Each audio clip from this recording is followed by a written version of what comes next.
first of all, very much indeed for the kind invitation to be present at this meeting and to give us a chance to say a little bit about our work on the oxidative coupling reaction over samarium oxide type catalysts. This work is a continuation of some work that we presented at the Bochum meeting earlier this year, and I will, during my talk, say a little bit about the work that we presented on that occasion, and then go on and show some more information about what we've been doing more recently. The samarium oxide system. Previous work is well known now to everyone at this meeting, because we've heard quite a lot about the work of Professor Otsuka.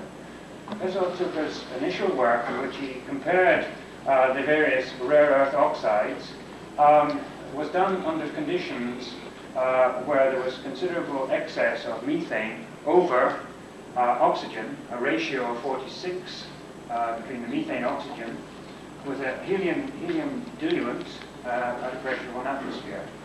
And he found some very, very high selectivities, particularly over samarium oxide and dysprosium oxide, a value of 93%. When we started this work, we made a comparison of the various rare earth oxides under the conditions that we have been using, mostly methane to oxygen of a ratio of 5, with a nitrogen diluent at a pressure of 1 atmosphere. But some of the experiments were carried out at a ratio of 10. We find that lanthanum, samarium, and dysprosium again gave very good yields. These materials are very much more active at lower temperatures than the lithium magnesium oxide catalysts. The selectivities, on the other hand, were very much lower than those which have been reported by Professor Otsuka. The values were around about 50%. We found that sodium and calcium gave improvements to the behavior of these catalysts, and I'll say a little bit more about that today and give some more detail on this. We found that lithium, in contrast to the results that have been reported by other people, gave worse results. And I'll give some explanation of why that possibly is the case. And we showed, and again I'll pay more attention to this today, that the phase transition from cubic to monoclinic samarium oxide is of considerable importance in determining how the catalyst behaves. We also, looking at the samarium oxide sodium catalyst, we found that the catalyst loses a considerable amount of sodium.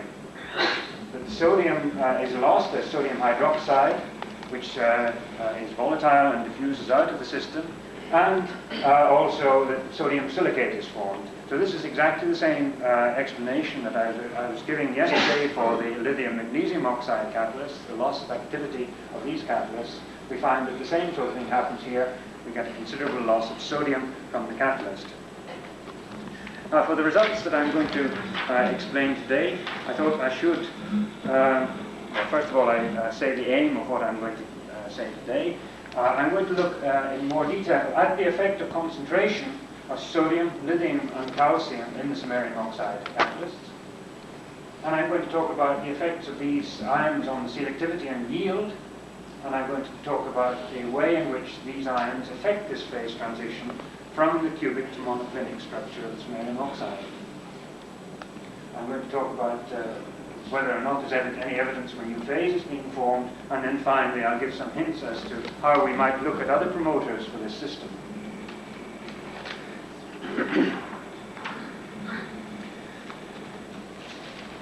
The work that I'm describing today is not done in the recirculation apparatus that I described yesterday, but in a flow system, quartz reactor with a very small internal diameter of 4 millimeters.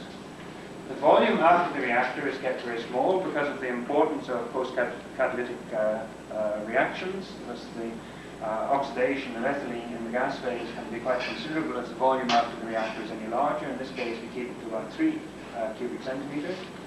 Methane oxygen is 5. Nitrogen 0.4 atmospheres, as I said earlier.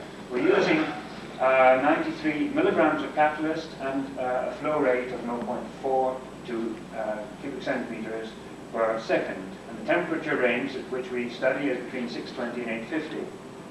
Most of the experiments are carried out in an automatic apparatus that can step the temperature up in series of temperature rises of 50 degrees over a period of something like 15 hours, and we then go back down in temperature and check reversibility, in some cases at least. The catalysts which we used are based on the commercial samarium oxide catalyst, which we don't do anything to apart from calcining it at a temperature of 850 degrees centigrade. When we are doping these catalysts, we do it with the nitrate of the appropriate metal, and the final particle size that we use is between 0.3 millimeters and 0.6 millimeters. We carry out X-ray diffraction work using a Phillips diffractometer. We do argon adsorption using a flow system, simple method of determining the total surface area of the material. And we've done some experiments with temperature programmed desorption of the carbonate species from the catalyst in a flow of helium gas. These are some results that I showed in Bochum, and I thought it was worth showing them again just to show the type of results that we are obtaining. Here we have the C2 yield plotted against the temperature of reaction for the different catalysts that we studied in the series of the rare earths. And we have here compared under exactly the same conditions the lithium magnesium oxide catalyst. Note that the ratio here is methane oxygen ratio is 10, but we see here with the crosses, these symbols, probably better if I point here, these symbols represent the results for the lithium magnesium oxide catalyst, and these other ones for the various rare earth materials. And we see that among the best of these catalysts are these ones here. This is the lanthanum oxide catalyst, samarium oxide with the crosses, and the dysprosium oxide with the circles. What is particularly important is that these catalysts are very much more active at lower temperatures than is the case for the lithium magnesium. Temperatures of about 650 give quite reasonable yields, but in general the yields are lower than those obtained with the lithium magnesium catalyst, and that arises because the materials are very much less selective. Now, having looked at that series, we decided that we would then concentrate our efforts on additives. And here are some results for the lithium samarium oxide system with different quantities of lithium. And yet again, we have put the results for lithium magnesium oxide for comparison purposes. And what is quite strange here is that the effect of lithium, in our case, is to reduce the yield for a particular catalyst system. The yield goes down very considerably with a low lithium content, and then moves back up slightly, 15% and 23%. Now, that is in contrast to the results that have been reported in the literature for the lithium, and we believe that that arises from the fact that we have calcined the catalyst at 850 degrees centigrade, and we have found from X-ray diffraction that these catalysts contain largely the monoclinic form of the samarium oxide in place of the original cubic form, and that the lithium therefore has encouraged the phase transition to the monoclinic form. And we believe that in fact, had Professor Otsuka carried out his experiments for longer periods of time under reasonable yields, a reasonably high temperature, that his catalyst would have very quickly deactivated because of this phase transition. And I'll show later some deactivation results that bear that idea out.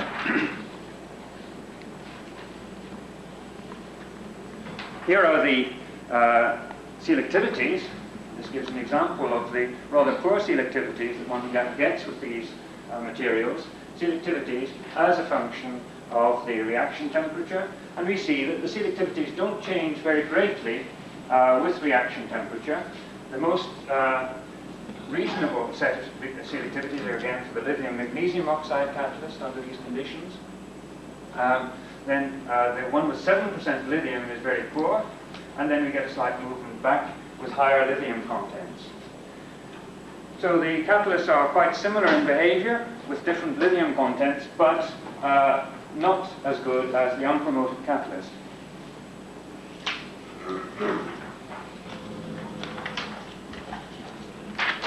Now, in the case of the sodium samarium oxide, the results are rather different in form.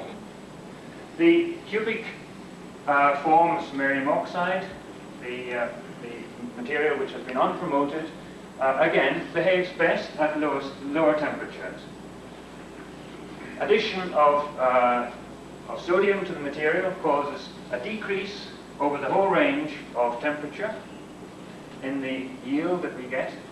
But when we increase the sodium content, we start getting a different behavior, different shape to the curve, and at high temperatures we are getting something that is slightly better than the unpromoted samarium oxide. Now this is in contrast to the results for lithium, where all the curves were roughly parallel. Here we're getting a different shape to the material.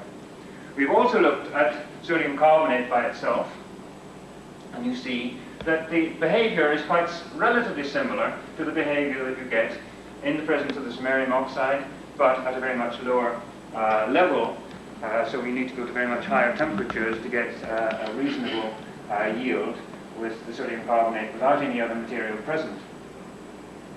I should have said in some of the other results, and I can do it here, that this arrow represents the point at which oxygen is fully consumed.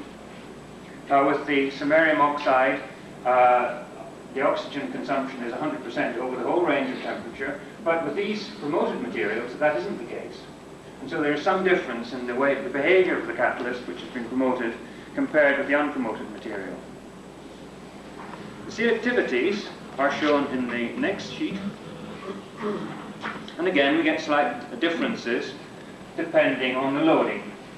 Unpromoted material again, triangles, solid triangles.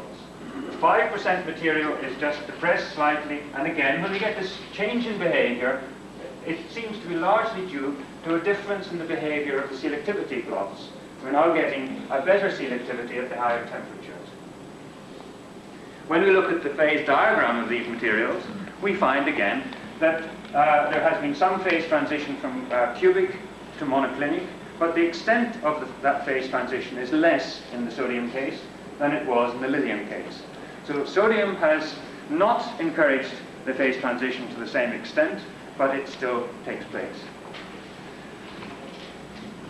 Just again to show the strange behavior of these sodium materials, I don't think this is a terribly important diagram, but it does show that the effect on the C2 yield of promotion by sodium at different temperatures. And you can see that at high temperatures of reaction, 780 and 810, there is in fact an optimum in the sodium promotion, which brings the yield above the yield for the unpromoted material, and that there is a dip in the behavior at low sodium content. So we appear to have an optimum sodium content which gives rise to a high yield.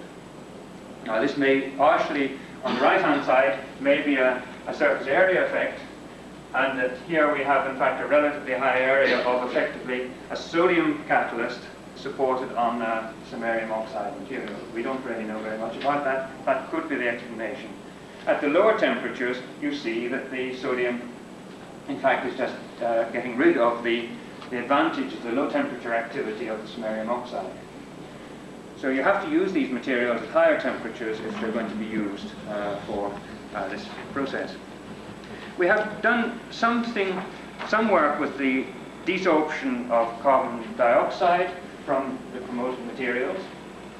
This is the amount of CO2 desorbed in a given period of time, or the rate of desorption of CO2, as a function of the temperature. And we find that with lower sodium contents, that this begins at about 650 degrees, thereabouts, and as the amount of sodium gets higher, there's a slight shift in the starting position of the curve. It's not terribly convincing, but there is also a slight change in the shape of the curve. So we just take this as evidence to show that the nature of the sodium carbonate species, which is present on the samarium oxide, is changing with sodium loading. So we're getting a slight change in the way in which the sodium is interacting with the samarium oxide as we increase the content of the sodium in the catalyst. We also found that, the samarium oxide sodium system loses sodium. We presented this slide in Bochum, but I think it's quite an interesting, represents an interesting observation. This is the direction of flow through a typical reactor. Here is the catalyst bed from here to here. And what we find, if we stop the reaction at a reasonable period, after a reasonable period of time, that there are two portions to the catalyst bed. The first portion, the lower portion, is slightly pale yellow color. On X-ray analysis, it turns out that it's monoclinic samarium oxide. The sodium content of this catalyst, which started out at 55 mole percent, had dropped to 6 mole percent. And there was also sodium silicate present in the walls of the reactor. So in fact, that the walls of the reactor here had become cloudy with sodium silicate formation. The part above that was in fact a creamier color. The analysis showed that it was 45 moles percent of sodium carbonate, and X-ray analysis showed that it was cubic samarium oxide. So what is in fact happening is that with the use of the catalyst, we're gradually deactivating it, and the warm or the hot spot in the reactor is gradually moving through the reactor and causing the phase change from the cubic to the monoclinic and helping to deactivate the catalyst.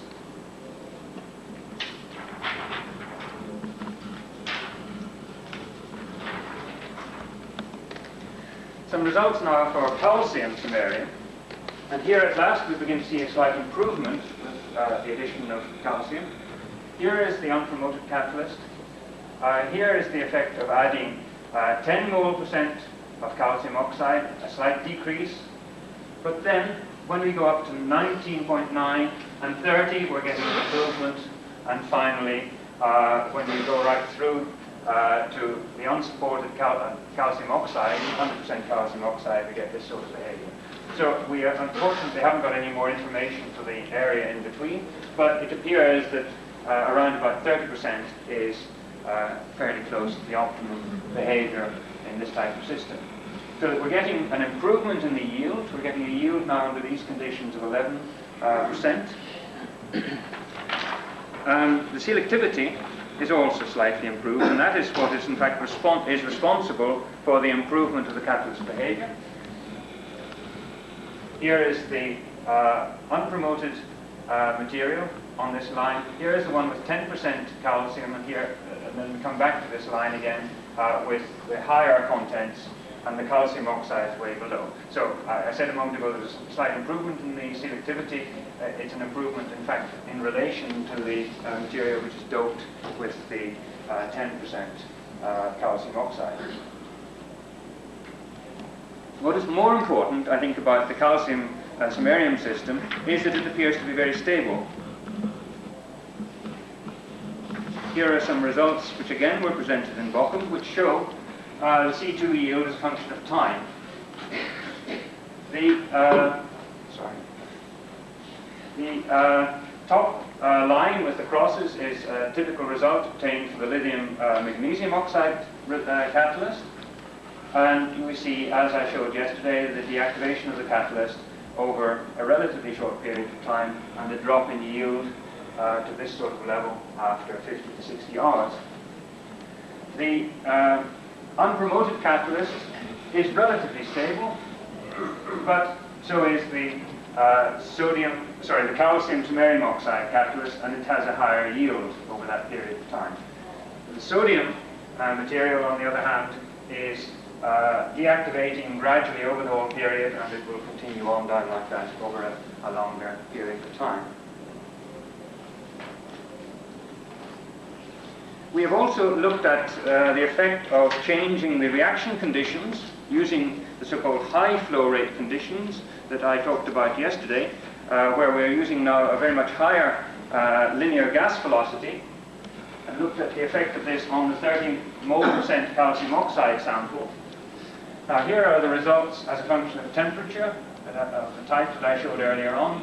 The yield is a function of temperature running from 650 up to 850.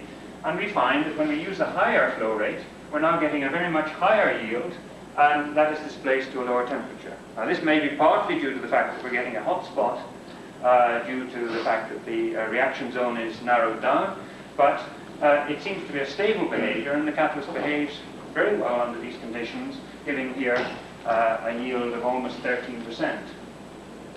The selectivity is also improved by operating with a higher flow rate. So there's a slight improvement in selectivity, especially at the lower temperatures of operation, so that this catalyst operates quite happily at a temperature of about 600 to 650, giving the optimum behavior for that material. We have carried out one experiment with this catalyst. I think it was because the student who was doing the work was ill, and it was possible to leave the apparatus running for a long period of time. But we ran it for 925 hours with a 5:1 ratio of methane to oxygen, and we maintained a yield of 12.5% over that whole period of time. And this is, in our experience, one of the most stable catalyst systems that we have seen. Now, I promised to say something more about the effect of promoters on the phase composition. We've done some experiments, without actually doing catalytic experiments necessarily to go alongside them, by calcining the catalysts at a temperature of 1,000 degrees centigrade for 4 hours. We're looking here at what the degree of transition is in the cubic monoclinic phase transition. And we're looking at the effects of additives. And then we look at the percentage of the cubic modification that's left behind in the catalyst after that calcination test. We find that the unpromoted material has gone through the phase transition 100%. Lithium causes 100% phase transition, sodium as well, as would have been expected from the results I gave earlier on. However, calcium has retarded the phase transition to about, so that there's still 40% of the cubic modification left. And the addition of magnesium, which we also tried, maintains still 30% of the cubic modification.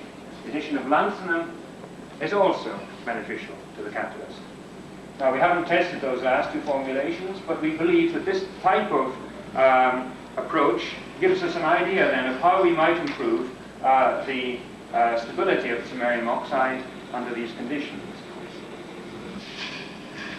One thing, of course, I haven't said is what is in fact the effect of the phase transition. We have found that the surface area of the monoclinic material is lower than the surface area of the cubic, and you might well say that we've just got a surface area effect here, but in fact the conversion is the specific activity of the monoclinic material appears to be considerably higher than that, of the cubic material appears to be considerably higher than that of the monoclinic material. Thus, the low temperature modification has a higher specific activity than the higher temperature modification. Now, why is it that some of these ions help to stabilize the structure and others don't? Well, this is only a speculation. The structure of the unpromoted material at the lower temperatures is, of course, cubic, whereas the oxide of lithium or sodium will both be monoclinic. They have ions which will fit into the structure, ions of about the same size as the as the samarium ion, and therefore it's quite reasonable that perhaps these monoclinic structures will help to encourage the transition to the monoclinic structure. Now, calcium oxide is cubic, and the ion size is about the same as that of samarium oxide, and so we suggest that if you can find cubic promoters with ions of about the same size, we should in fact get an improvement to the stabilization of the cubic modification. The cubic modification of magnesium oxide has an ion radius of 0.66, so it's rather small, and that may be why its effect is not as great as that of calcium. Lanthanum is a little bit larger, and again, may not work just as well for that reason. And the stabilities of the catalysts of the various promoters are then finally listed below. The calcium gives the highest stability to the material. Magnesium gives the next greatest stability, lanthanum the next greatest, the unpromoted material next, and lithium and sodium are giving a detrimental effect to the catalyst. As I say, we have now to test the effects of magnesium and lanthanum on this catalyst to see if it gives any improvement, but the indications are that it ought to be a better catalyst than the unpromoted material. Well, that is, Mr. Chairman, all that I want to say.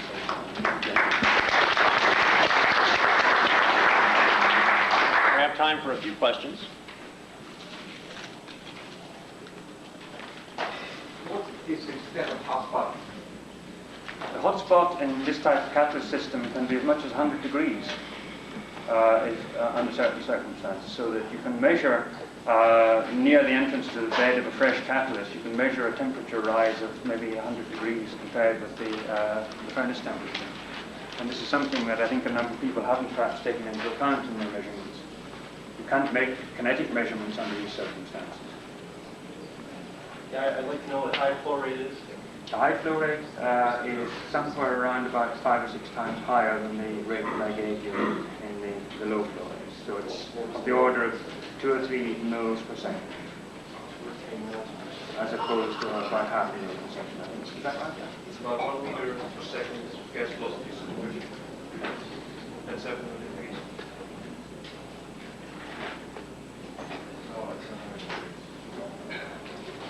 One more question?